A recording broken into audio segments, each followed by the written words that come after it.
Lindy Tucker was there, who had also collected a number of these tones from UFOs and ET craft in Canada from the 70s, and others from all over the world, and the degree to which that happened. So I tell people it's not just what you see, it's also what you hear and what you feel, and then there can be these other manifestations in nature where the crop circles are very interactive with what one is thinking and asking the ETs to do, and will do it in ways that really baffle the sort of left-brained, materialist, reductionist, scientific Western worldview.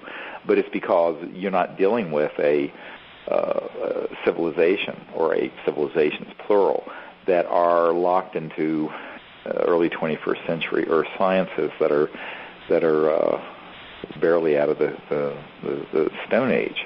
You're dealing with civilizations that for thousands, and in some cases, I'm convinced, millions of years, have been transdimensional and interstellar, because you can't travel amongst the stars slower than the speed of light. And when you cross the light barrier, you get into all these unusual transdimensional, etheric and astral and causal and, in fact, very Vedic, since we're on the World Puja Network, we'll talk about the Vedas, the ancient Vedas, Vedic sciences, where there's name and form, where tones precede light and form. For example, one of the accounts in this new book, Contact, that has just come out a couple weeks ago, that you can get at disclosureproject.org, is an account of our experience when the tones that Linda was just mentioning at Mount Shasta happened 4 years ago.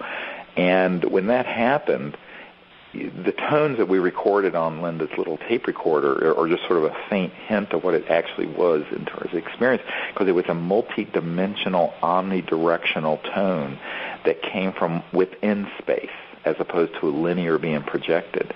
And everyone in the group, 30 or 40 people sitting there out there under the stars in the middle of the national forest, literally saw the shape of spacecraft or form.